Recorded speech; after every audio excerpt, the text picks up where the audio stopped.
Afrique des libertés, je vous salue.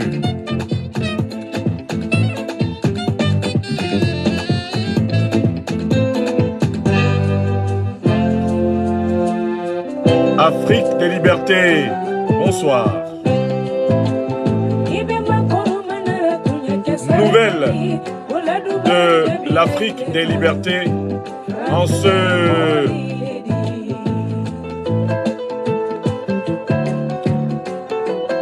mercredi 20 septembre 2023. Voyage au Gabon, au Niger et de rechef au Mali. Je vous salue. Je vous laisse écouter le célèbre orchestre, le Bembeya Jazz National de Guinée, qui nous a fait l'honneur, il y a 2 années, de nous dédier une chanson.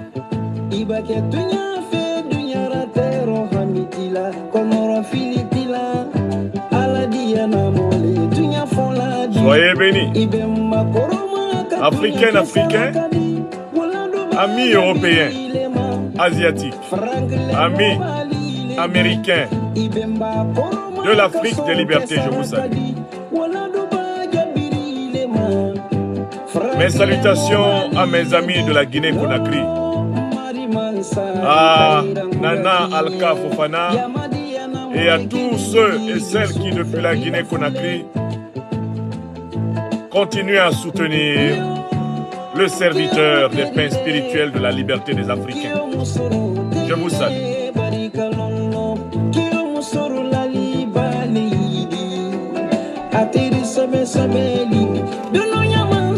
Je vous salue à travers le Gabon, de Koulamoutou à Franceville. Je vous salue à Port-Gentil. Je vous salue à Libreville. Je vous salue à Niamey, à Maradi, à Zinder. Je vous salue à Tilaberi. Je salue le grand peuple malien à Tombouctou. Tombouctou, ma ville chérie.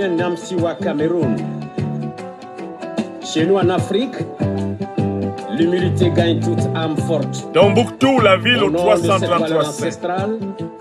Je vous salue. Soutien total au peuple malien. Ma personne a modestie pour camper la générosité d'un homme. Je parle bien du philanthrope humaniste, en l'occurrence professeur Nyamsiwa Cameroun. Continuez à donner cette émission de philosophie dans l'Académie de Rouen, à vos amis. Docteur de l'Université Charles Donnez cette émission. Natif de Cameroun à Sakbayeme dans la Sanaga maritime. C'est le Bembeya Jazz de Guinée qui chante pour votre humble serviteur. Son père Nyamsi Cameroun, fervent évangéliste. Bonjour à l'Afrique des libertés, TikTok. De ses enfants, dont le célébrissime professeur Franklin Nyamsiwa Cameroun, 5e de 12 enfants. Et de Madame Gobasso Naomi, mère attentionnée, qui encadra ses enfants avec amour et courage. Après de brillantes études, je vous salue mes amis côté TikTok. Au Cameroun, continuez à donner cette émission autour de vous. Vous êtes près de 200 personnes maintenant rassemblées. Plus de 1000 du côté de Facebook. Le leader charismatique au talent fédérateur. Et vous êtes plus de 1000 du côté de YouTube. Franklin Nyamsiwa Cameroun, l'Afrique des libertés. Je vous salue. Je vous salue. Je vous salue. Et dont il est devenu le conseiller jusqu'au moment où je prends la parole. Écoutez le Bembeya Jazz National de Guinée. Il épousa une charmante ivoirienne, Laetitia Anen, ce qui fera de lui un fils du pays. Ensuite, il ira en France pour ses études. Quel bonheur d'être célébré par son continent, aimé par les siens. 25 ans dans les universités de Cameroun, de Côte d'Ivoire, de France, Rouen, Galatasaray en Turquie et Mali, Bamako. L'homme, c'est aussi la générosité proverbiale, surtout à l'endroit de la jeunesse africaine. Merci à toi, fortement accablé par la Jazz National de Guinée. Certains acteurs politiques. Merci infiniment de ce continent, pour ce beau morceau qui m'a été dédié. Le nouveau marché des moi, religions, humble serviteur des Africains. professeur Franklin Nyamsiwa Cameroun. C'est aussi ce bon chef de famille, Miko, Naomi, Théo et Emma sont fiers d'être issus de lui. Professeur, grâce à vos communications tous agimiques, l'on a compris que l'école n'est pas la vie. Cependant, elle aide à la préparer. Je salue le pays du grand Ahmed Sékou Touré. Le pays du grand orchestre Bembeya Jazz National de Conakry. Tangible de la déchéance morale. En somme, avez-vous partagé cette émission? C'est une bonne décision. Tour d'horizon de l'actualité politique africaine. Pour sortir ses enfants de l'obscurantisme.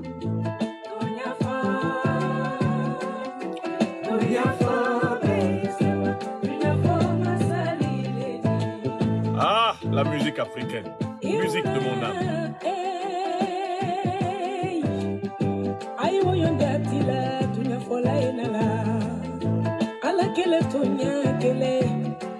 Amis de TikTok, Franklin Nyamsiwa Cameroun.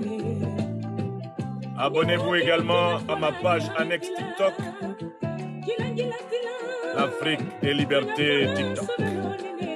L'Afrique des libertés TikTok.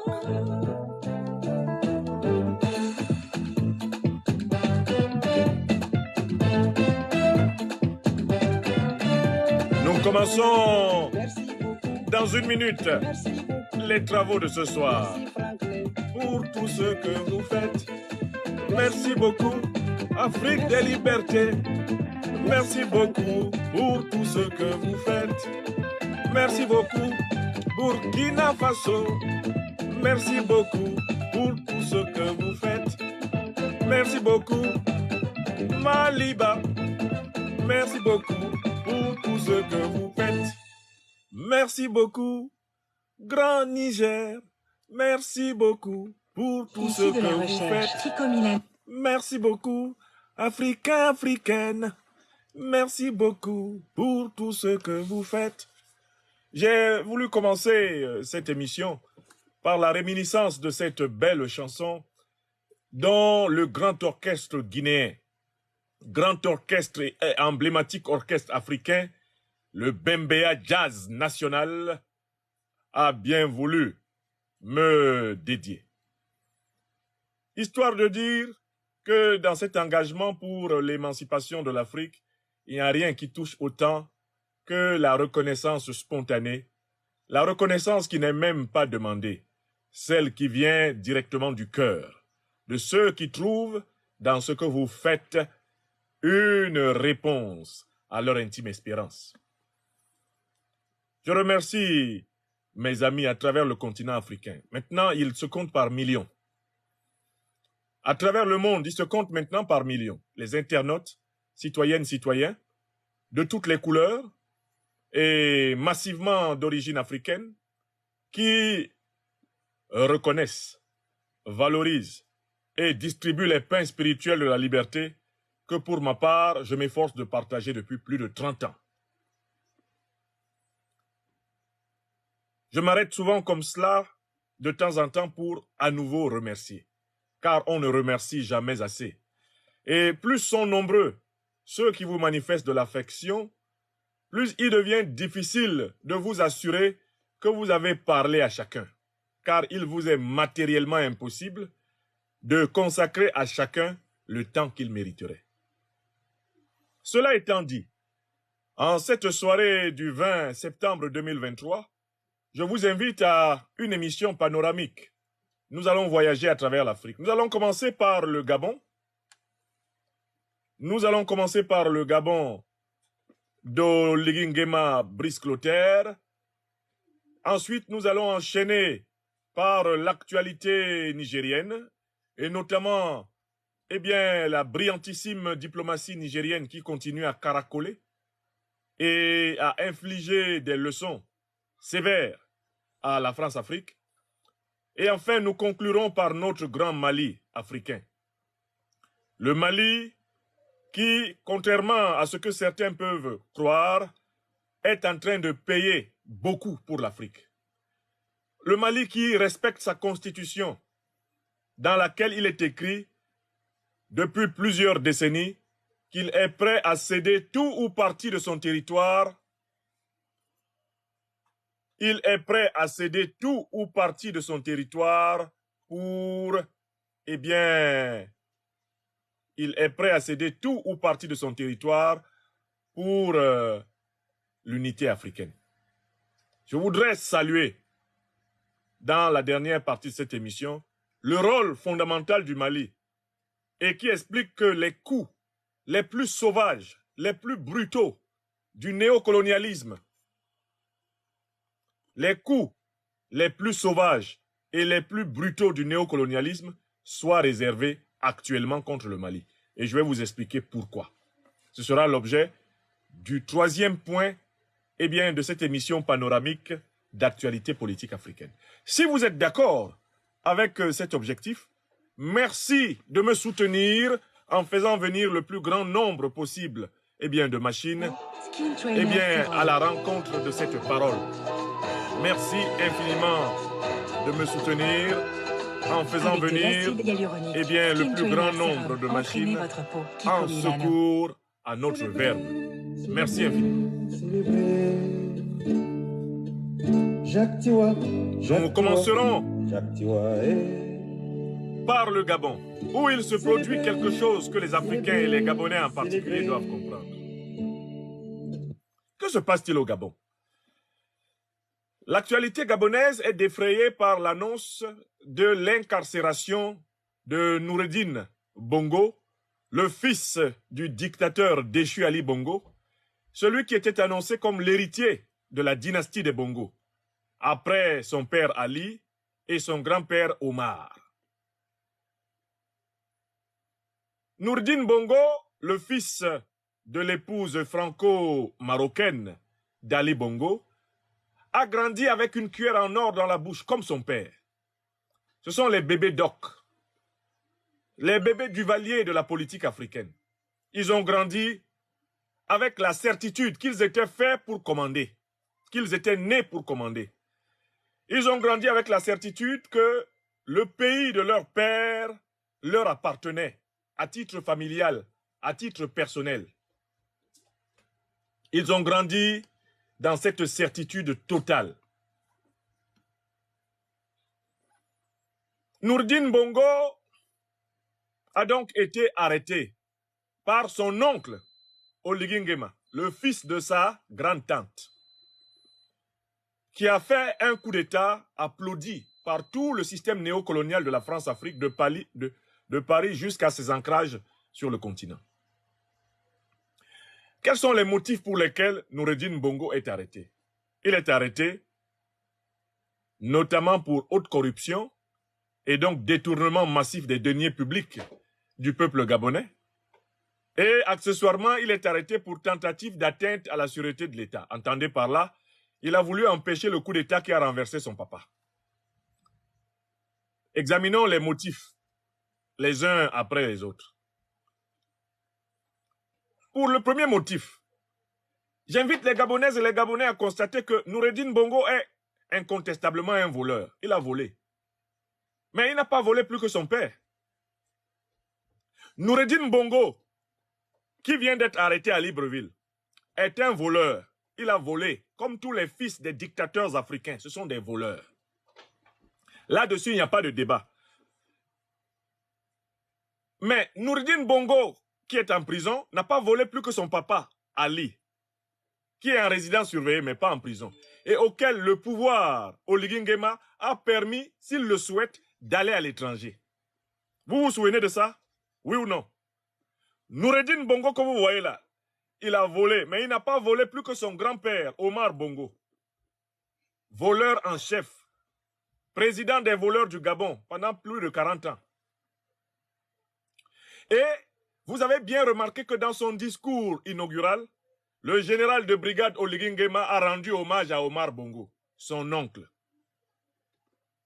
Je recommence mes observations, parce que vraiment, en tant qu'analyste politique, j'ai horreur des foutaises. Je n'aime pas les foutaises. Bon, si on veut arrêter Noureddine Bongo parce qu'il a volé, il n'est pas le seul voleur. On doit arrêter son papa. On doit arrêter sa maman, on doit arrêter une bonne brochette de ministres du régime Ali. Et puis on doit aller fouiller dans l'histoire de la famille Bongo. Et puis on va fouiller dans les biens que détiennent tous les fils d'Omar Bongo. Il y a l'argent volé dedans. Puis on doit aller fouiller dans les biens de Bongo, Omar, le patriarche, grand voleur devant l'Éternel. Quand on va récupérer tout cela, Noureddin méritera d'être en prison. Je recommence mon raisonnement parce que je ne veux pas, il ne faut pas que les Gabonais se laissent tromper. Est-ce que Noureddin Bongo est le plus grand voleur du Gabon? Est-ce que c'est Noureddin Bongo qui a inauguré le vol public au Gabon? Je ne demande pas de le libérer. Hein. Je dis au général Oligui Nguema que l'Afrique le regarde. Ce système d'arrestation à tête chercheuse des voleurs ne convaincra ni le peuple gabonais ni les Africains perspicaces. Écrivez ça. Écrivez ça. Je ne suis pas venu m'amuser ici ce soir. Mais je ne suis pas venu m'amuser ici, je suis venu dire la vérité. Monsieur Oligui Nguema se promène avec une trieuse. Oui, il trouve 10 voleurs, il prend un, il met en prison. Il s'en va là-bas, il trouve 20 voleurs, il prend 2, il met en prison. Il s'en va là-bas, il trouve 40 voleurs, il prend 4, il met en prison. Et il recrute les 36 autres. Oligui se promène, il trouve là-bas 100 voleurs, il prend 10, il met en prison, il laisse les 90 autres. Attention. Cette manière de mener la lutte anticorruption ressemble davantage à la chasse aux sorcières qu'à la restauration de la vérité et de la justice. En tant qu'intellectuel politique, fils de l'Afrique, je proteste. Je proteste. On doit s'intéresser à tous les détournements du système Ali Bongo. On doit s'intéresser à tous les détournements du système Omar Bongo. Si on s'y intéresse à ce moment-là, on est vraiment au service du peuple gabonais.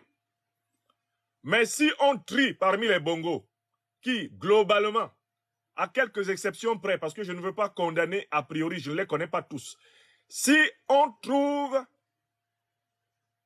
tous les voleurs, il n'y aura pas que Noureddin en prison.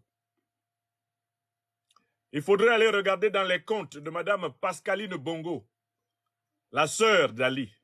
Il y a combien dedans? Elle a eu ça comment? Il faudrait aller regarder dans tous les comptes des Bongo. Et on se rendra compte que Noureddin ne peut pas être le seul Bongo emprisonné pour vol d'argent public. Et donc, je voudrais faire une deuxième remarque, toujours au Gabon. Regardez avec quelle facilité la presse de la France-Afrique, de Paris à Jeune Afrique et consorts, est au service de cette chasse aux sorcières.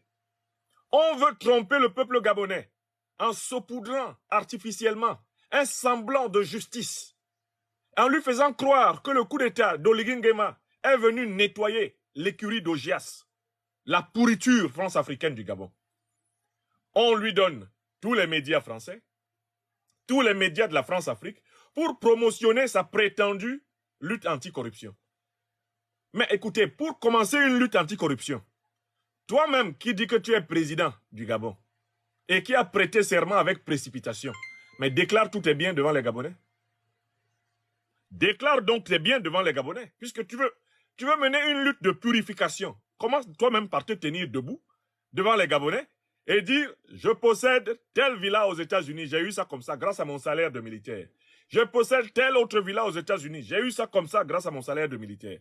Je possède tel autre bien, j'ai tant d'argent dans mon compte, j'ai eu ça comme ceci. Parce que toute personne qui veut faire la politique doit expliquer et déclarer tous ses biens devant le peuple. Pour que le peuple puisse comparer les biens que la personne a quand elle commence à faire la politique aux biens que la personne aura quand elle cessera de faire la politique. Et on pourra ainsi comparer et savoir d'où ça vient. Général Oligui Nguema, si on s'en va fouiller dans vos biens, est-ce que tout est propre? Si on s'en va fouiller dans les biens de l'oligarchie militaire qui dirige le Gabon, est-ce que tout est propre? Je recommence la question. On dit que celui qui n'a pas péché jette la première pierre. Le Christ se promenait, il y avait une femme adultère qui était accusée. Et on se préparait à la lyncher. On voulait la lyncher. Un malin vient voir le Christ, il lui dit, Seigneur, il y a une femme qui a couché avec plusieurs hommes là-bas. Et qu'est-ce que tu nous recommandes? C'était un piège. Si Jésus avait dit, allez la lyncher, on allait dire, vous voyez, ce Jésus est méchant. C'est un salaud. Il prétend qu'il prêche le pardon, mais là, pour la femme adultère, il dit, butez-la. Mais si Jésus disait, laissez-la tranquille, laissez-la. On allait dire, vous voyez, Jésus c'est un pervers. En fait, c'est un proxénète, Jésus. Du fond de sa sagesse, le maître de Judée qui avait été formé dès sa tendre enfance par les Africains, il faut le rappeler.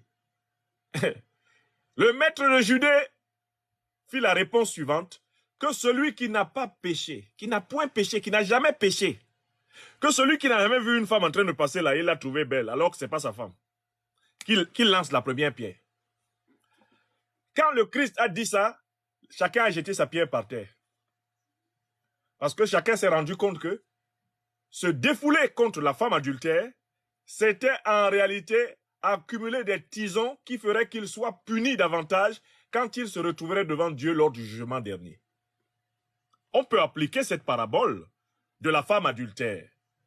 Noureddin, c'était un petit voleur, un gros voleur même. Il n'y a même pas de débat sur lui. Sa place normale, c'est en prison. Mais dans toute l'élite gabonaise qui maintenant est assise autour d'Oligui Nguema, Wallahi Billahi Talahi, les Gabonais doivent poser la question suivante. Que celui qui n'a point péché jette la première pierre sur Noureddin.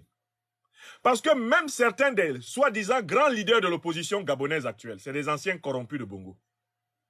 Ce sont les anciens corrompus de Bongo. La quasi-totalité, à quelques exceptions près, concernant les jeunes générations panafricanistes, la quasi-totalité de la classe politique gabonaise a mangé dans la main des Bongo, a été ministre de Bongo, premier ministre de Bongo, conseiller de Bongo. Il faut que les Gabonaises et les Gabonais aient le courage de se regarder tous en face et qu'ils fassent une autocritique totale, une révolution totale. C'est trop facile. Moi, je n'aime pas les Bongo, je suis opposé aux Bongo, comme à toutes les dictatures africaines. Mais j'ai horreur des mécanismes de bouc émissarisation. Je n'aime pas l'injustice. Noureddin a volé. Ok, mais son papa aussi a volé. Sa tante Pascaline, là, elle ne peut pas dire qu'elle n'a pas volé. Son grand-père Omar ne peut pas dire qu'il n'a pas volé. Les gens qui ont mangé avec Omar, là, ils ont volé, ils sont à Libreville. Oligui et ses camarades, les généraux, les gros généraux de l'armée gabonaise, là, si on s'en va faire une enquête sur leur fortune, voilà, on va trouver qu'ils ont volé. Donc, il faut vous calmer. Soit on mène une lutte anticorruption radicale, et dans ce cas, le nouveau régime va se faire harakiri, soit on réunit tous les Gabonais et on met en place des règles formelles empêchant la continuité directe ou indirecte du système de prédation nationale. Écrivez ça. Sinon, cette manière un peu trop facile, qui consiste à identifier 2 ou 3 brebis galeuses, les livrer à la vindicte populaire, les livrer à la répression médiatique internationale, les livrer à la moquerie du monde. Moi, Franklin Nyamsiwa Cameroun, opposant au dictateur du Gabon, opposant au Bongo, je ne suis pas d'accord avec ça. Et ce n'est pas par amitié pour les Bongo. Je suis contre eux. Et je suis content qu'Ali soit tombé. Souvenez-vous que quand j'ai donné ma conférence, j'avais dit que même si c'est une révolution de palais, c'est bon à prendre. Il faut déjà que le nom Bongo quitte dans la tête des Gabonais. C'est déjà pas mal. Même une révolution de palais. Les Gabonais étaient arrivés à un niveau où, même si c'est le portier des Bongo qui remplaçait les Bongo, c'était mieux que d'avoir encore un Bongo. Les Gabonais ne voulaient plus entendre le nom Bongo. Quand on dit parle de président. Enfin, c'est arrivé après plus de 54 ans de règne. Mais je vous ai dit, Oligui Nguema a intérêt à accepter de revoir l'ensemble du jeu politique. Et par conséquent, lui-même, il doit changer. Mais il ne peut pas changer si il ne renonce pas à accomplir le programme des néocolons français qui le manipulent. Il ne peut pas changer s'il ne renonce pas à continuer à s'acoquiner avec les vieux grigous du PDG qui ont été recyclés dans son régime. Oligui ne peut faire l'histoire du Gabon que s'il fait entrer dans le jeu politique les véritables forces vives et nouvelles du peuple gabonais, les véritables forces panafricanistes, les forces révolutionnaires, authentiques du peuple gabonais. Il les fait entrer et on redéfinit un contrat social, des règles qu'on impose à tout le monde et que tout le monde s'impose. C'est ça la révolution. Mais tout ce qu'Oligui est en train de faire là, ça tourne en réalité à des artifices. C'est purement cosmétique. J'ouvre la presse à Paris, je vois le fils Bongo qui est présenté comme le diable. Vous voyez comment ils sont méchants? Mais qui a imposé le pouvoir Bongo? Qui a imposé le pouvoir Bongo aux Gabonais? Le père Bongo Omar, il a été intronisé président du Gabon ici à Paris par Jacques Foccart et De Gaulle. Lorsqu'ils ont pris conscience du fait que Léon Mba était malade, souffrait d'un cancer en phase terminale, ils ont fait venir celui qui s'appelait à l'époque Albert Bongo, avant de s'appeler Omar. Ils l'ont intronisé président du Gabon à Paris, puis ils l'ont emmené, ils l'ont installé. Et Omar Bongo, de son vivant, ne cachait jamais le fait que son pouvoir, il le devait aux Français. Et il a souvent dit que si son pouvoir était en difficulté, c'était pas compliqué, l'armée française interviendrait. D'ailleurs, quand Léon Mba a été renversé, c'est l'armée française qui l'a sauvé. Quand Omar Bongo a été l'objet de tentatives de coup d'État, c'est l'armée française qui l'a sauvé. Donc, c'est le néocolonialisme français qui a imposé les Bongos aux Gabonais. Le même néocolonialisme veut tromper les Gabonais en prenant une posture artificielle de critique contre les Bongos. Mais qui les a fabriqués? Qui a fabriqué les Bongos à la tête du Gabon? Qui les a imposés? Qui a défendu le pouvoir Bongo, arme à la main, contre le peuple gabonais, à chaque fois? Omar Bongo l'a dit plusieurs fois. Si je suis attaqué, j'appelle mes amis français et ils me défendent. Des vidéos dans lesquelles il le dit, il y en a à foison, j'ai même plus besoin de vous la faire écouter.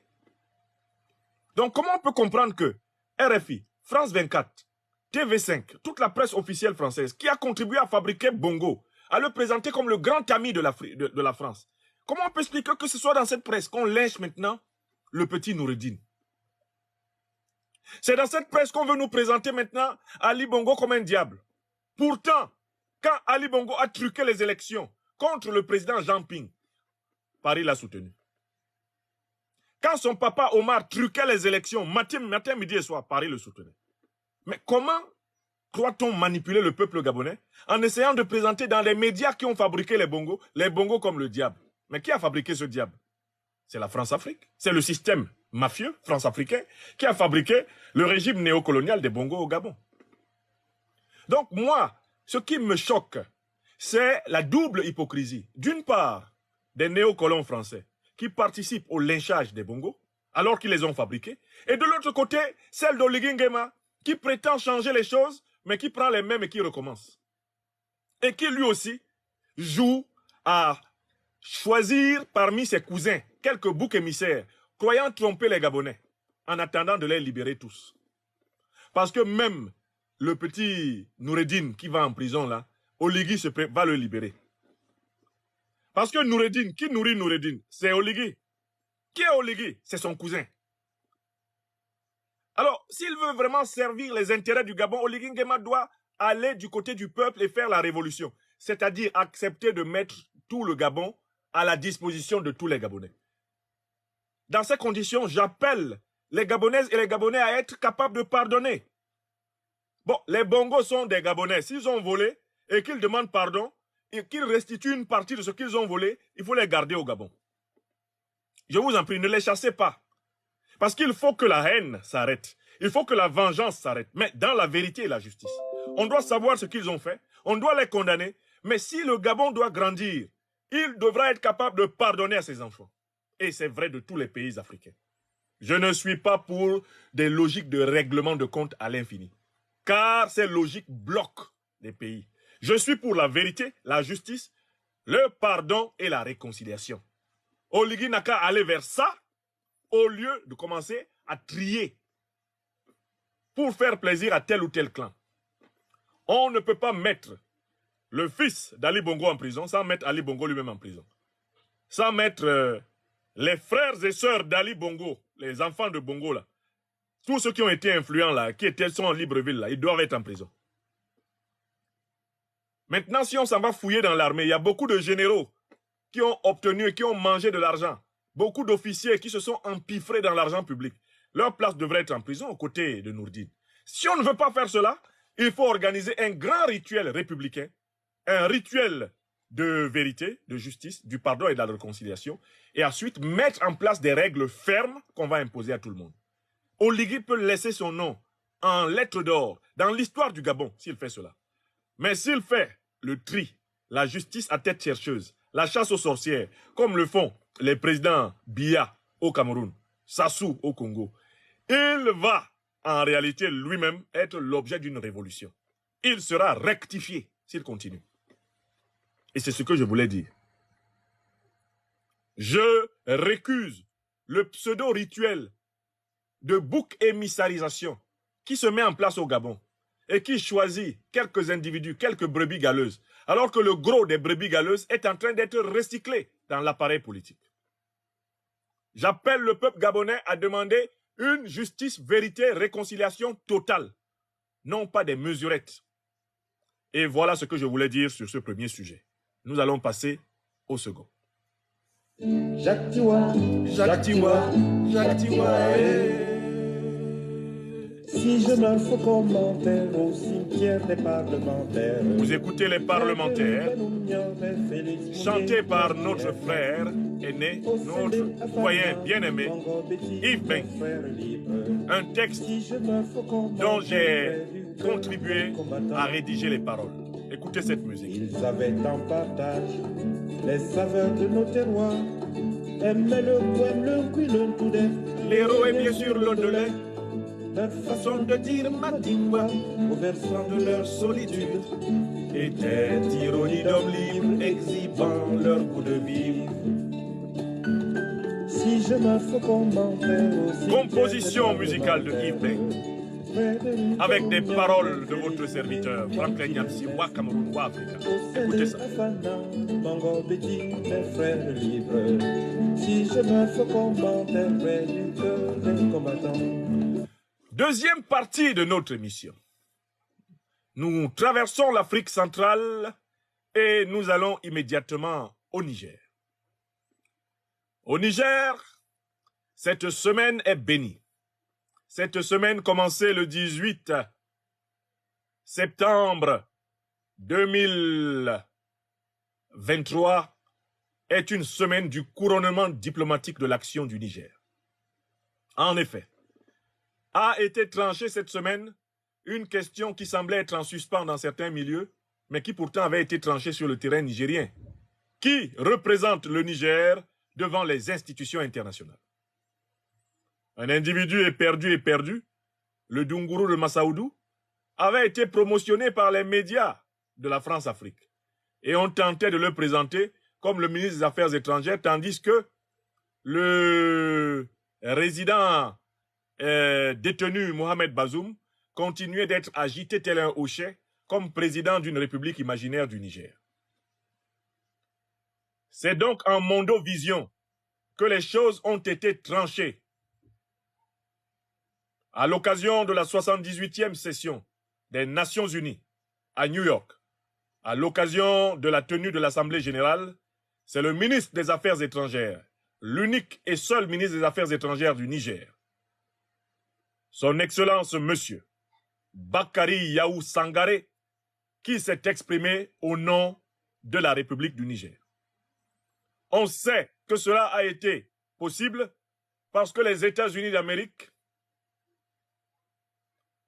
puissance hébergeant l'Organisation des Nations Unies, ont reconnu le Niger. On sait que cela a été possible parce que la Fédération de Russie, membre du Conseil permanent de sécurité des Nations Unies, a reconnu depuis belle lurette le gouvernement du CNSP au Niger. On sait que cela a été possible parce que la République populaire de Chine, grand partenaire économique du Niger, a dès les premières heures pris acte du changement à la tête de l'exécutif nigérien. Alors, en ce mercredi, il y a une question qui se pose. Qui peut aujourd'hui contester le droit du président Aboudraman Tiani du Premier ministre Mahamat Ali Zein, qui peut aujourd'hui contester que le seul gouvernement du Niger, c'est celui du CNSP, que les seules autorités du Niger sont celles qui agissent sous la houlette du chef de l'État, président de la transition, président du CNSP, Conseil national de sauvegarde de la patrie, son Excellence, Monsieur le général de brigade, Abou Draman Tiani. Qui peut? C'est une question qui mérite d'être posée. Parce que depuis que l'ONU a tranché, on n'entend plus la voix de ceux qui prétendaient contester la légitimité du président Tiani. Depuis que l'ONU a tranché, ceux qui contestaient la légitimité du président Tiani sont mis en demeure de contester l'ONU, qui est pourtant l'un des piliers de leur propre influence. Ils sont dos au mur. Si vous contestez la légitimité du président Tiani, vous devez démissionner de l'ONU. Et voilà comment, dans mon téléphone rouge, malheureusement, j'ai pu attraper une intervention d'un individu que je vais vous restituer. Je vais le convoquer ici pour qu'il vienne vous dire ce qu'il a dit, ce qu'il a proposé, quand il a appris que l'ONU reconnaissait Abou Draman Tiani. Je vais vous reconstituer au téléphone rouge ce que cet individu a dit. Parce que c'est cela qui va vous permettre de comprendre à quel point le système France-africain est à côté de la plaque. Je vais vous reconstituer cela. En général, cet individu, il ne s'amène ici que si je le convoque en mettant une musique qu'il n'aime pas. Quelle est la musique qu'il n'aime pas? Vous le connaissez? Vous connaissez cet individu? Il n'aime pas la musique là. Donc, quand je mets cette musique là, je l'oblige à se manifester. Vous le connaissez? Faut qu'ils viennent dire ce qu'ils ont dit. Depuis que l'ONU a reconnu Tiani, qu'est-ce que vous avez dit, vous? Qu'est-ce qu'il a dit? Qu'est-ce qu'il propose?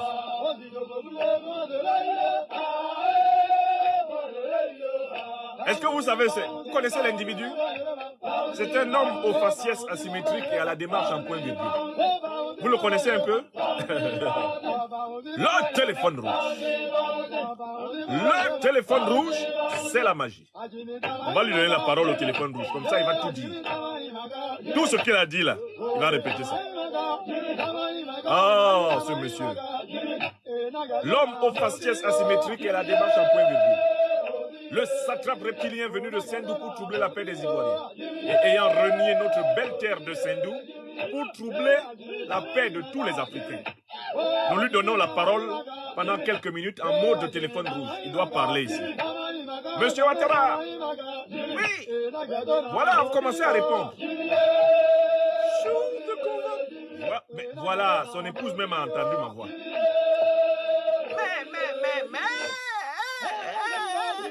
Dominique, qu'est-ce que mon homme vient faire dans la conférence de ce voyou-là?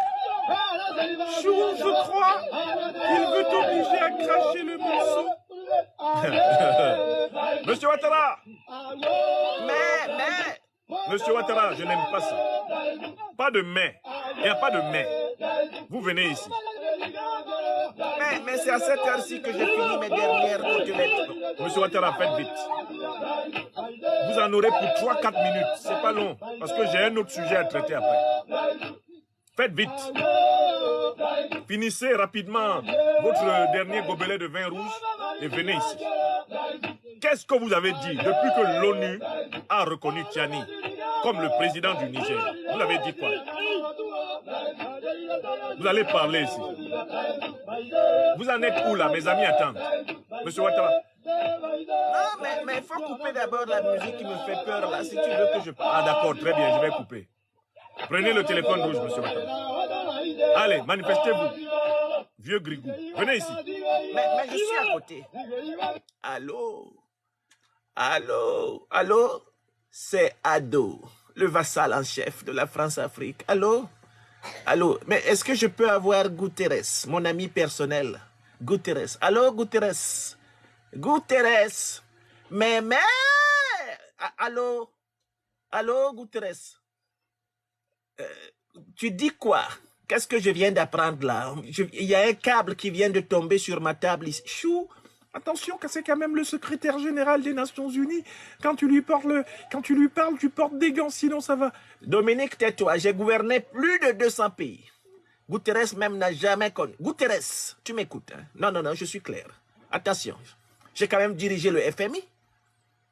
J'ai dirigé la Banque mondiale. Mais j'ai piloté la Chine, le Japon. Chou, ça c'est quand même faux quand même. Hein. Mais Dominique, si tu continues, ça va. Mais je te règle ton compte. Là, je m'amuse pas. J'ai dirigé l'Indochine.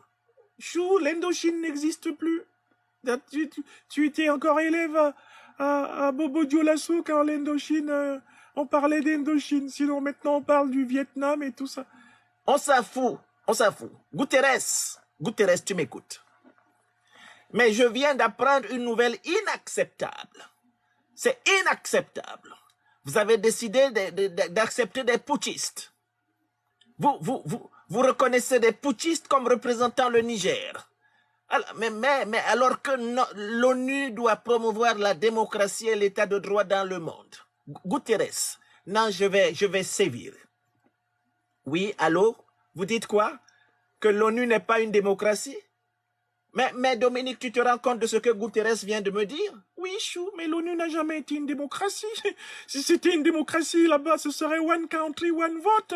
Mais tu sais très bien qu'à l'ONU, il y a des pays dont la voix ne compte pas. Il y a 5 pays qui détiennent le droit de veto et pratiquement 200 qui n'ont rien à dire sur la plupart des questions du monde.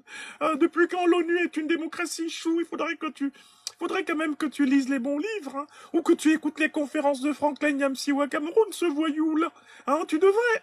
Mais pas question que j'écoute ces conférences. Déjà, il me force à parler dans le téléphone rouge. Tu penses que je vais aller écouter ces conférences, ce voyou-là? Jamais. Je préfère mourir.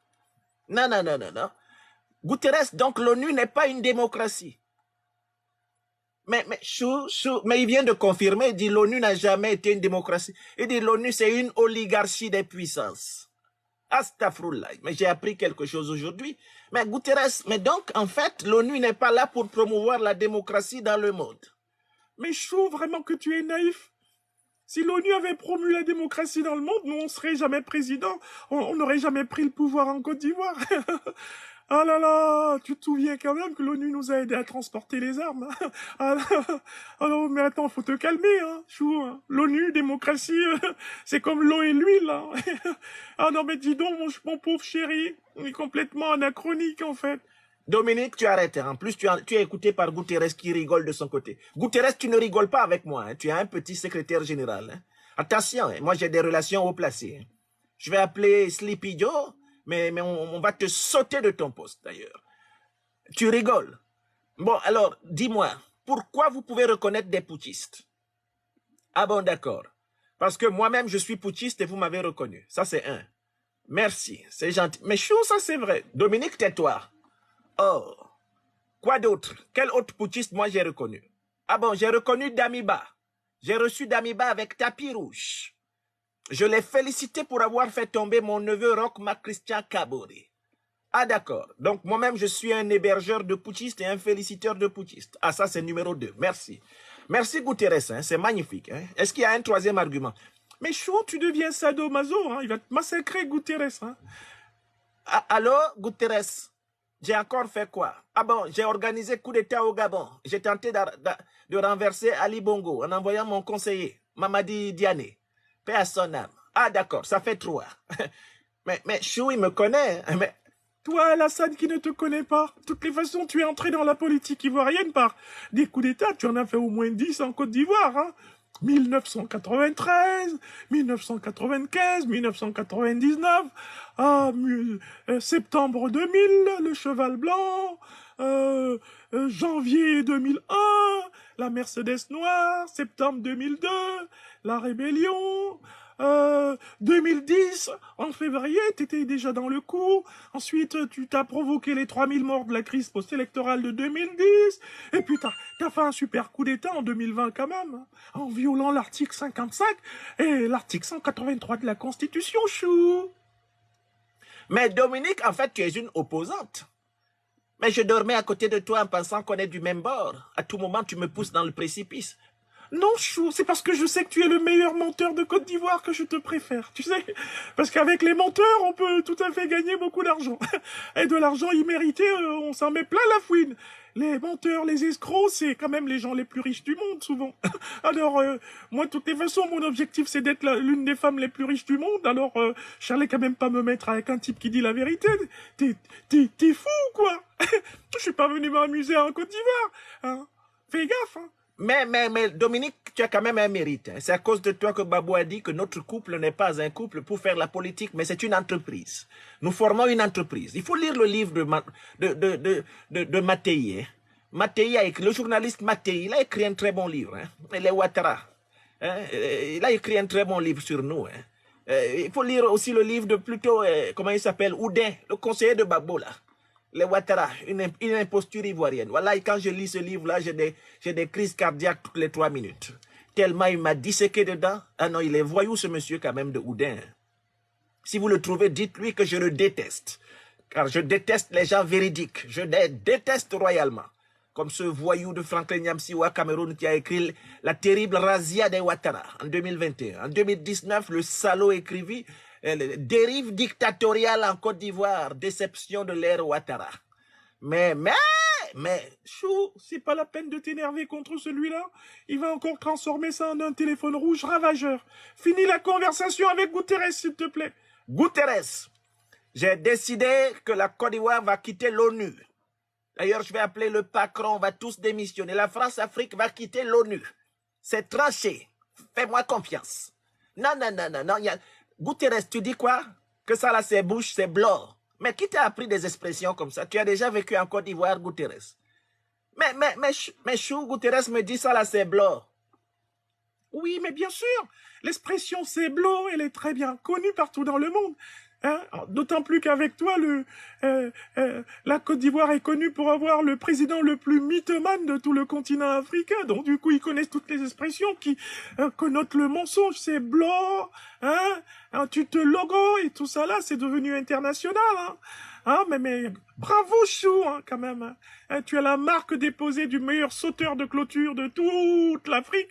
Et en plus, le plus grand menteur. Non, ça c'est Babou qui a mis ça sur moi. Mais lui, je l'ai dans mon viseur, Babou. Je l'ai dans mon viseur. Si c'est pas une fiole qui l'attrape, mais je vais lui lancer un mauvais sort. Tous les meilleurs marabouts. Je vais payer les meilleurs marabouts pour Babou. Non. On est là, on est au COI ici à Abidjan. On se connaît à Abidjan en détail ici. Bon, Guterres, la Côte d'Ivoire se retire de l'ONU. On veut plus entendre parler de l'ONU en Côte d'Ivoire. Tous les fonctionnaires de l'ONU, ils s'en vont chez eux. Et d'ailleurs, toute la France-Afrique se retire de l'ONU. On veut plus vous voir. On va créer une nouvelle organisation. Hein? On va créer l'Organisation des Nations France-Africaines. C'est tout. Et puis on reste dedans, on s'engagne de vous, on s'en gave complètement de vous. Vous êtes des babiers, des niamerodés. Guterres, tu oses rigoler. Tu rigoles. Ah bon, mais Chou, Guterres vient de dire, mais vous êtes des nabobiers. Il dit, nous, on est des nabobiers. Mais Guterres est devenu dangereux quand même. On peut même pas palabrer avec lui en langue ivoirienne. Et voilà où le téléphone rouge s'est coupé. Le téléphone rouge. Je vous dis, mes amis, qu'actuellement, il y a une crise de nerfs au cœur de la France-Afrique. Depuis que l'ONU a reconnu Tiani, ils ont réuni les meilleurs conseillers diplomatiques pour savoir comment ils vont formuler leur contestation. Comment ils vont formuler leur contestation de Tiani encore. Comment ils vont pouvoir dire que Tiani n'est pas le président légitime du Niger, légal du Niger, qui n'est pas l'autorité. Comment ils vont pouvoir continuer à justifier leur posture face à Tiani. L'ONU l'a reconnu. Son ministre des Affaires étrangères a effectivement représenté le Niger. Donc, comme on dit chez nous à Bambara, Abana Peu Peu. Affaire Abana Peu Peu. En Bassa, ma langue maternelle, on dit Nka mal. Nka ou mal. Mindang mi mal. Makabo mambel. Les macabos sont cuits. Les fonds disent Evor. Evor. C'est fini. Evor. Oui. au Bénin. Ever. Les bandem du Cameroun disent Kemé Chimo. Papa o, maman o. Fibon o, ndabe wendi o. Kemé Chim. Makou Chim fait o. C'est comme ça qu'on dit chez moi à Bewang. Près de Yabassi. C'est fini. C'est fini. Donc, je vous dis qu'il y a une longue réunion. On a convoqué les plus grands diplomates de la France-Afrique pour trouver une formule permettant à la fois de ne pas désavouer l'ONU et de continuer à désavouer Tchiani. Les gars ne trouvent pas. Alors, voici un peu, j'essaie d'imaginer le travail qu'ils sont en train de faire. Bon, l'ONU a certes reconnu Aboudraman Tchiani, mais nous, tout en nous inscrivant dans la logique de l'ONU, nous appelons à des clarifications. Ça, c'est la première formule. On reconnaît ce que l'ONU a reconnu, mais on demande des clarifications. Ça, c'est un. Deuxième formule. L'ONU a certes reconnu Tchiani, mais il n'est pas impossible que nous amenions l'ONU à changer d'avis pour reconnaître Massaoudou et Bazoum. C'est un combat de longue haleine, nous n'y renonçons pas. Deuxième formule. Ils disent ça, les gens disent non, ça va être ridicule. Si nous disons ça, le monde entier va rire. Ça va rire jusque sur la Lune. Ils disent troisième formule. Hein, les Baoulés disent quoi? Ouéli, Ouéli, Ouéli. Mais beau les Baoulés. Ouéli. Les Baoulés. Écrivez dans toutes les langues comment on dit que c'est fini, pardon. Comme ça, je vais apprendre en même temps. Comment on dit en Peul, en Hausa, comment on dit en Baoulé. Comment on dit dans toutes les langues africaines là que c'est fini. Vraiment, écrivez ça en africain, c'est fini. C'est fini, hein. Vous êtes assis là, c'est fini comme ça, hein. L'ONU a reconnu Tchiani. L'ONU a reconnu Tchiani. Au point que l'ONU demande maintenant à la CEDEAO de laisser qu'elle achemine son aide humanitaire, qui bien souvent cache les transports militaires. L'ONU commence à chercher à collaborer avec le Niger, avec les autorités nigériennes. L'ONU demande que le Nigeria, le Togo, le Bénin ouvrent le chemin pour qu'elle amène l'aide humanitaire, qui bien souvent cache bien sûr le matériel militaire. Mais quand même, l'ONU reconnaît Tchiani. L'ONU reconnaît Ali Mohamed Zein comme Premier ministre.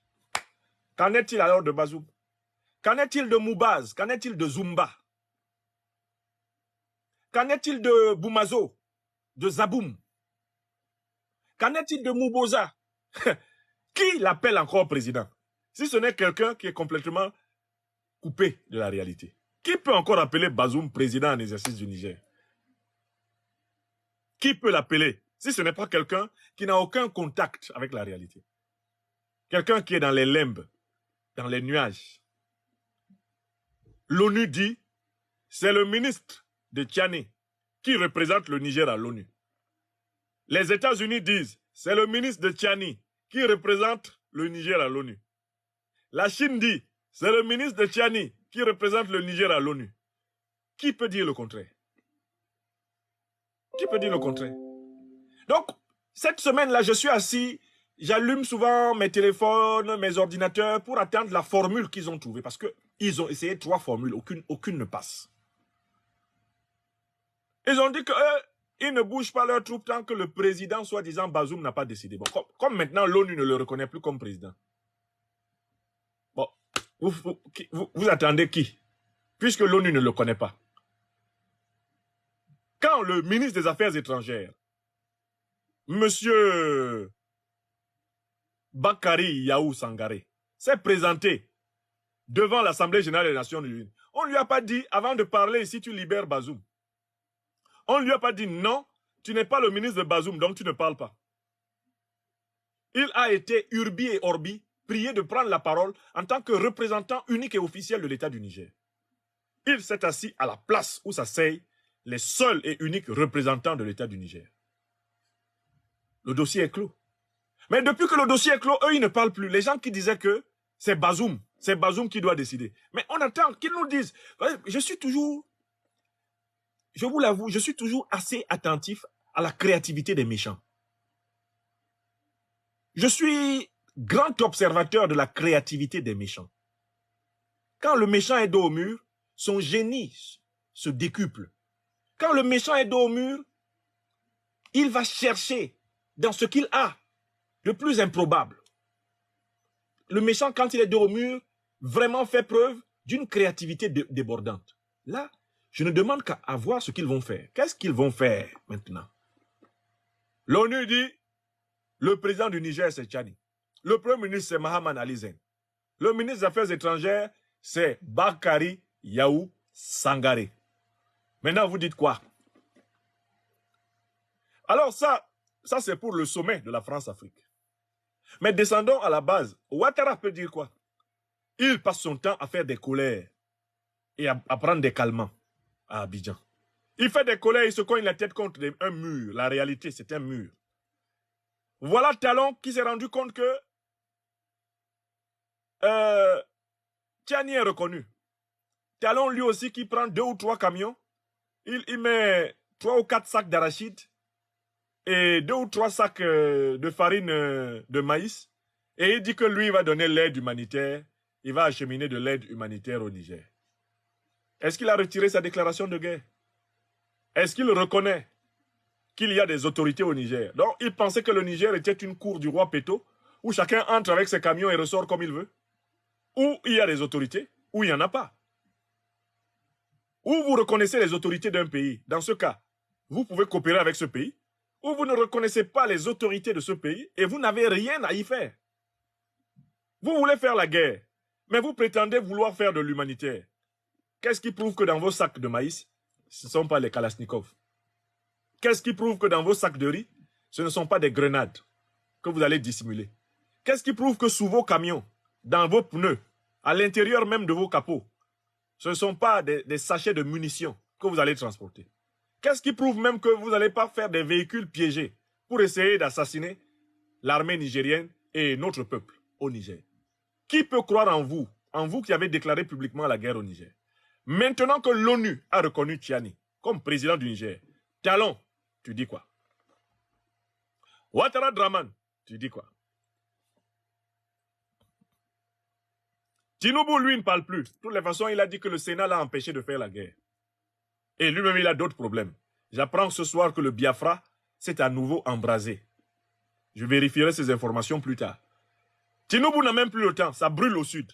Ça brûle au nord. Et il est au milieu, à Abuja. Au centre-nord. Comment voulez-vous que Tinubu se mêle encore de ça? Donc, cette semaine est donc celle de la déconfiture diplomatique de la France-Afrique. Et je dis qu'on peut confirmer une victoire diplomatique du Niger.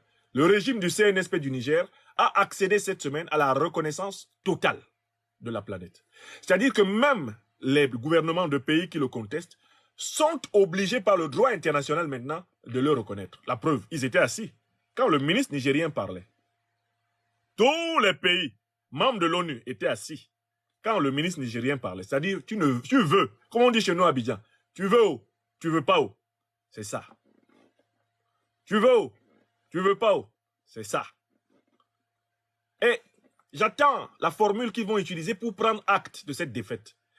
Quand j'ouvre les journaux, je suis allé à mon kiosque favori pour lire les journaux, je me rends compte qu'ils ne veulent pas parler de ça. Ils font comme s'ils n'avaient pas juré leur grand Dieu, que ce monsieur ne serait jamais reconnu, que le CNSP ne serait jamais reconnu, qu'ils allaient le marginaliser, que...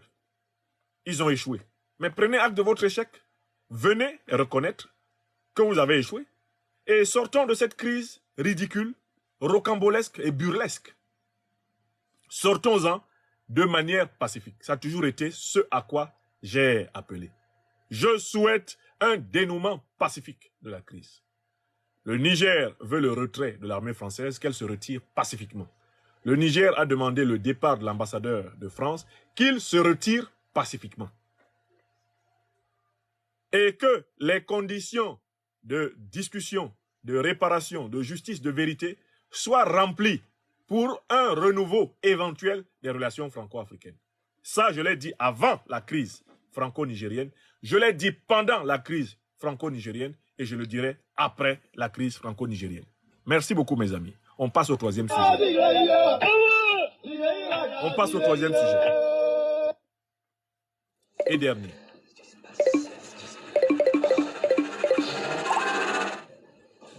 On passe au troisième et dernier sujet.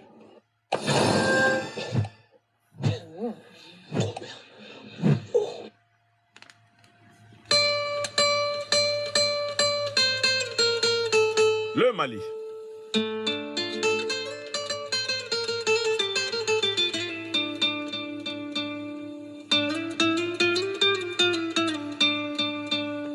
On peut, pour dire que c'est fini, on dit Gassi Timmy. Gassi Timmy. C'est fini. Gassi Timmy.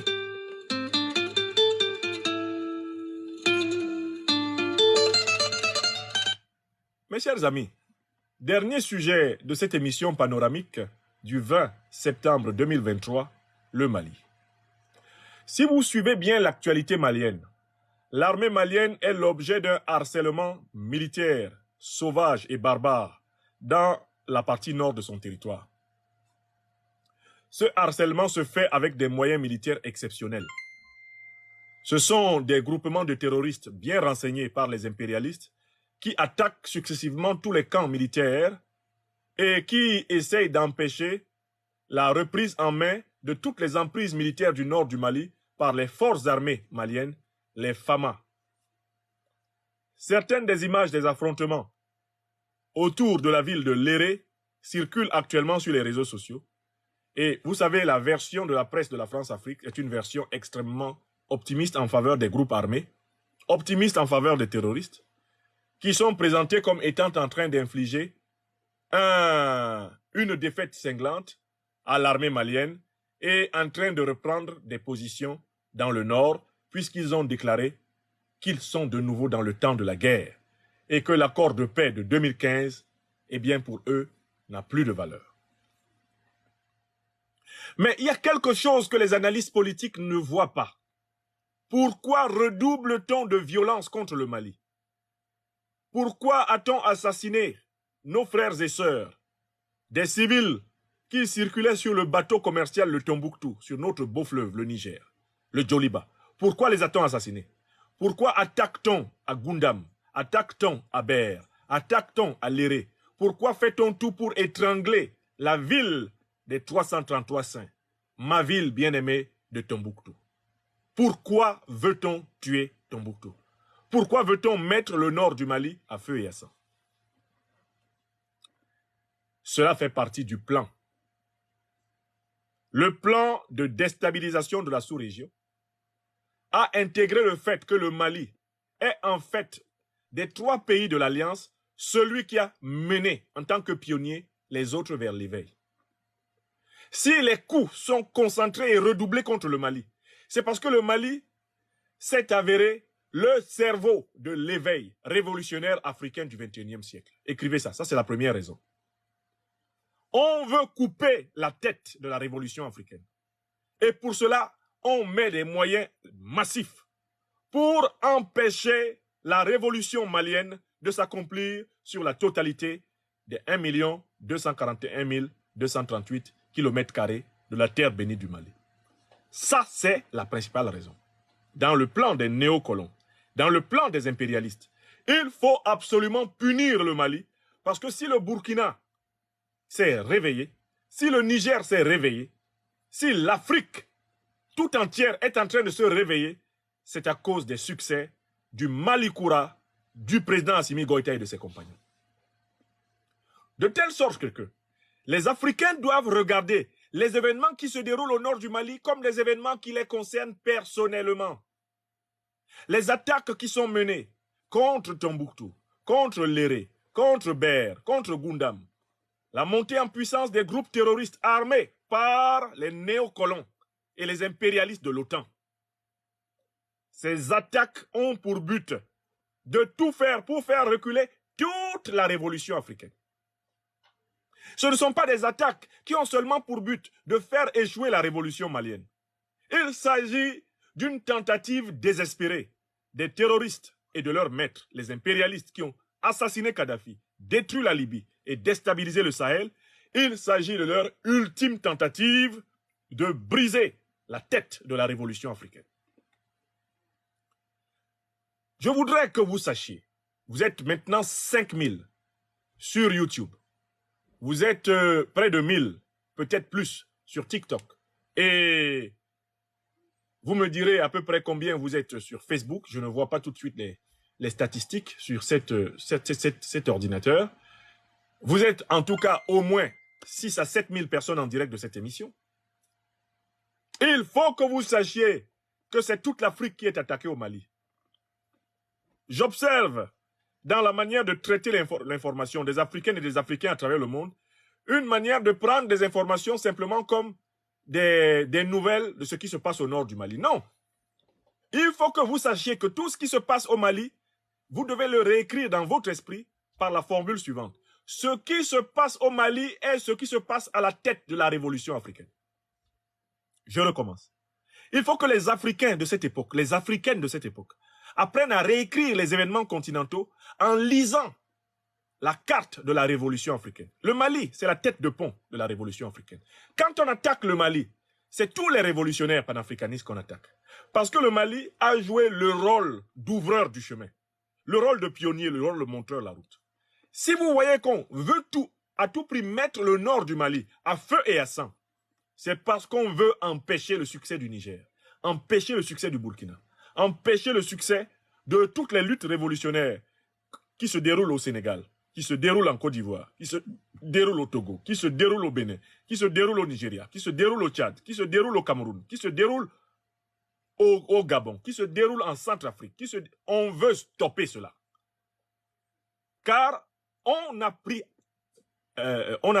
acte de l'effet domino du Mali. Quand la révolution malienne a commencé, les pontes de la France-Afrique pensaient pouvoir contenir la révolution malienne au Mali. Lorsque cette révolution a fait tâche et impact au Burkina, les pontes se sont dit, 2 pays, c'est bon. Lorsque cette révolution s'est déplacée du Burkina vers le Niger, ils se sont rendus compte que les événements qui avaient déjà eu lieu en Centrafrique étaient en train de faire jonction avec les événements qui avaient lieu en Afrique de l'Ouest. Et que finalement, c'est tout le précaré, toute la zone d'influence de la puissance française qui basculait dans le bloc panafricaniste, révolutionnaire, traditionnaliste, africain et émancipatoire.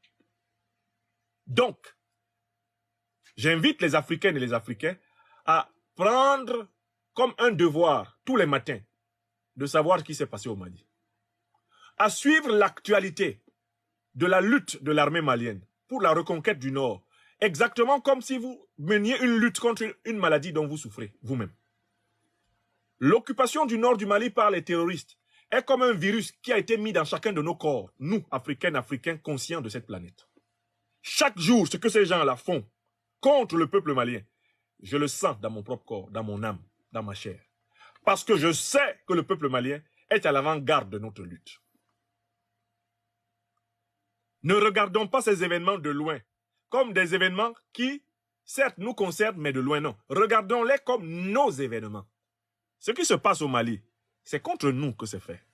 Tu es assis à Paris, à Berlin, à Londres, à Washington. Ce qui se passe au Mali, c'est qu'on est en train d'essayer de briser la tête de pont de la révolution qui va te rendre ta dignité partout sur la terre. On essaye de briser la tête de pont de la révolution continentale qui va rendre sa dignité à l'humanité africaine planétaire. Par conséquent, la résistance et le succès de cette révolution sont une condition de notre dignité où que nous soyons sur la planète.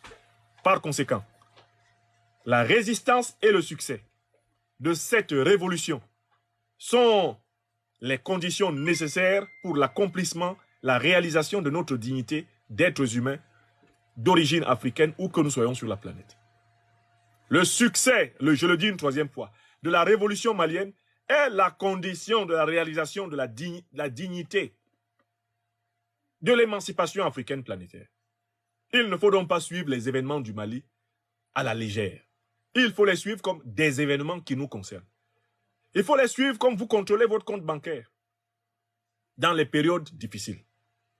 Car les coups portés au Mali sont des coups qui sont portés à toute l'Afrique. Si jamais il y a un recul au Mali, ce recul va se sentir dans chacune de nos vies, où que nous soyons sur la terre. Alors, il y a une troisième considération. Pourquoi est-ce que les coups se multiplient contre le Mali? Mais parce que le Mali a mené et fortement inspiré l'idée de la coalition qui a créé l'Alliance du Sahel. Symboliquement, vous savez que le Mali est le dépositaire de l'original de la charte du Liptako Gourma.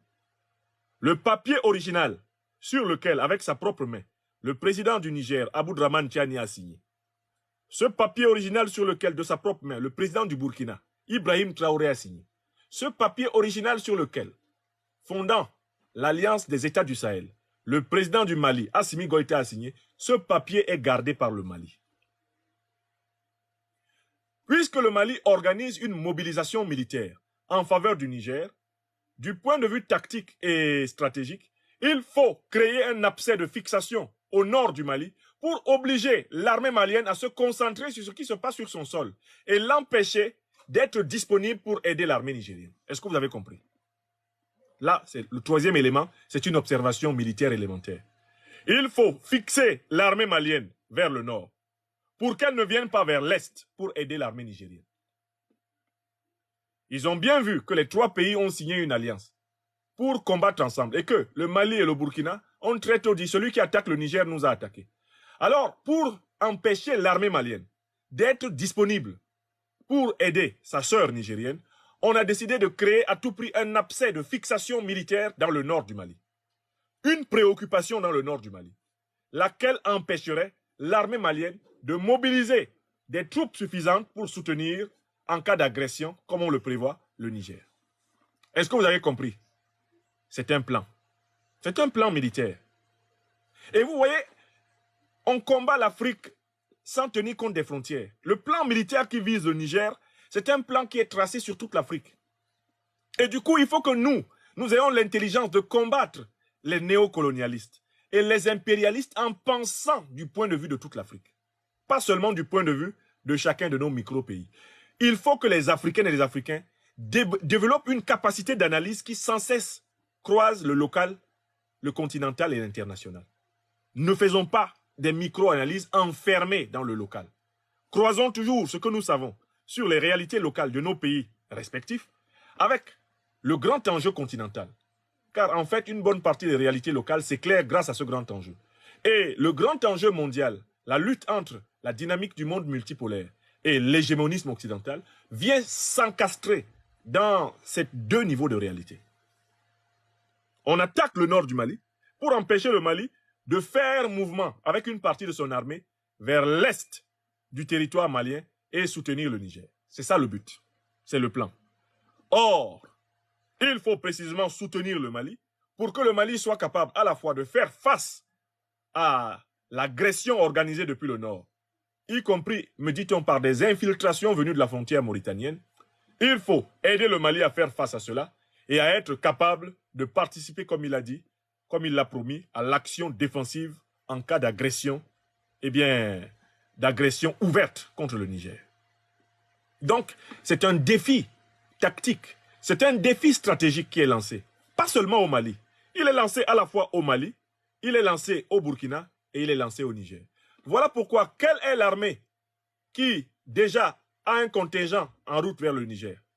Quelle est l'armée qui a un contingent en route vers le Niger? Pour ceux qui lisent bien les informations, l'Assemblée nationale du Burkina Faso a autorisé l'armée burkinabé à dépêcher d'ores et déjà un contingent vers le Niger.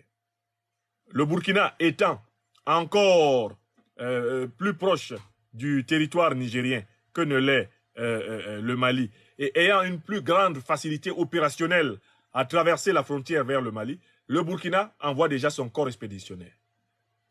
Donc, vous voyez comment les trois États ont convenu de résoudre leurs problèmes ensemble.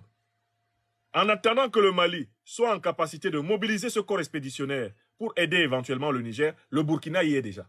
C'est-à-dire que les trois pays pensent leur défense ensemble, dans le cadre d'une mutualisation des moyens. Et ça m'a beaucoup touché. Je voulais en parler, je voulais saluer vraiment l'unité et la fraternité qui lient non seulement les trois hommes qui dirigent aujourd'hui le Niger, le Burkina et le Mali, mais je lis leur unité, je lis leur cohésion, leur solidarité par les décisions tactiques et géostratégiques qu'ils prennent. Quand j'ai appris que le corps expéditionnaire du Burkina est déjà en mouvement, j'ai compris que le Burkina se mettait rapidement aux côtés du Niger parce que cela lui est plus aisé actuellement puisque le Mali a une fixation. Les néocolons et les impérialistes ont organisé une fixation militaire au nord. Alors il faut que tous les pays africains, que toutes les Africaines luttent pour que dans nos pays, il y ait des gouvernements qui vont participer à l'Alliance des États sahéliens, qui est l'embryon du futur État continental d'Afrique de l'Ouest et potentiellement l'État continental d'Afrique noire. Je recommence. Il faut donc que nous continuions la lutte dans tous les pays africains pour obtenir la montée au pouvoir de véritables serviteurs des peuples africains, afin que l'alliance s'élargisse et que cette alliance soit la base de la naissance de la fédération continentale, la naissance de la grande fédération d'Afrique subsaharienne, la grande fédération d'Afrique noire, qui va peser comme jamais dans l'histoire de l'humanité. C'est ce que je voulais vous dire. Insister sur la manière de lire la crise malienne. Ne pas lire la crise malienne comme une crise strictement et uniquement malienne. La lire comme une crise qui concerne structurellement toute l'Afrique en lutte. Et par conséquent, considérer ce qui se passe au Mali comme se passant sur notre propre corps. J'appelle à développer ce sentiment. Et ce qui se passe partout en Afrique, nous devons le vivre comme se passant sur notre propre corps. Il nous faut développer une imagination telle que le continent nous soit chevillé au corps. Ce qui se passe sur le continent, nous devons le vivre comme si c'était un événement qui a lieu dans notre corps. Parce que c'est ce continent qui nous a transmis. C'est sur ce continent que le Tout-Puissant nous a transmis la vie. La chair de notre chair. Et même ce continent qui est le berceau de l'humanité, nous devons le chérir. C'est le continent le plus riche de la Terre.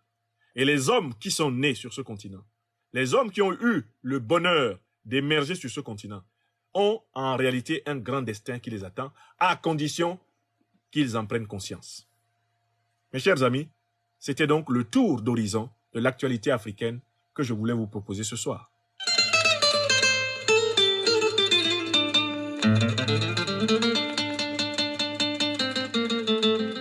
Cela fait un peu plus d'une heure et 16 minutes que je vous parlais. Je vous remercie.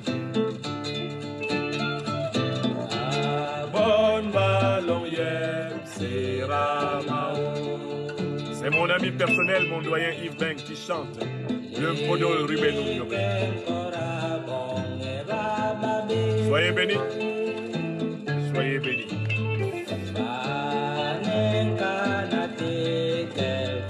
Soyez bénis, mes amis. Soyez bénis. Soyez bénis.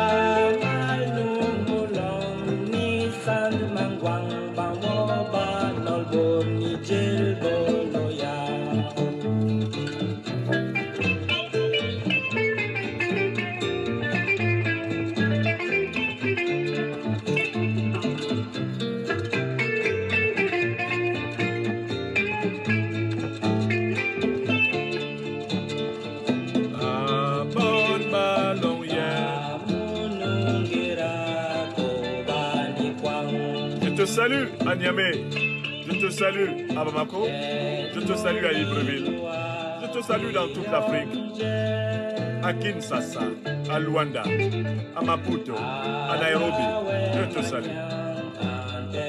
À mon doyen, Marteau, Martin et Beletobo, je transmets mes salutations vibrantes. Lui qui est en Afrique de l'Est depuis très longtemps. Je t'appelle bientôt, mon cher doyen. Je ne t'ai pas oublié. Je t'appelle doyen Marteau, camarade Marteau. Grand type, Martin Beletobo, serviteur du Cameroun et de l'Afrique. Je te salue où que tu sois à Nairobi, au Kenya. Je te salue à Dakar. Je salue mon frère Ousmane Sonko. Je continue à appeler à sa libération. Le futur président du Sénégal. Je salue la terre de Côte d'Ivoire, ma terre adoptive africaine de Côte d'Ivoire. Je salue mes beaux. Le fléau Ouattara passera. Ado, Débipé, il passera. L'homme n'est qu'une passion inutile, disait Jean-Paul Sartre. Je te salue au Nigeria, je te salue à Lomé, à Cotonou, peuple béninois, à N'Djamena. Je vous salue aux Comores, à l'île de la Réunion, à Haïti, en Guadeloupe, en Guyane, en Martinique, je vous salue. À travers l'Europe et l'Amérique, vous salue.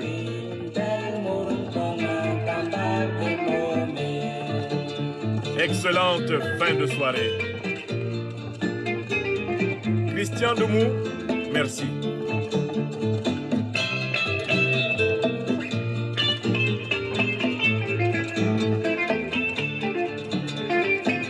Je salue ma famille personnelle au Bénin, mes frères les Déguénons, ils se reconnaîtront. Et notamment Adando Taché. Adando Taché, je te salue.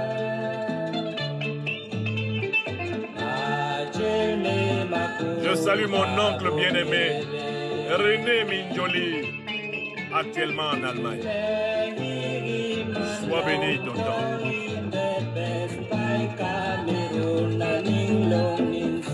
Je salue tous les miens à travers le monde.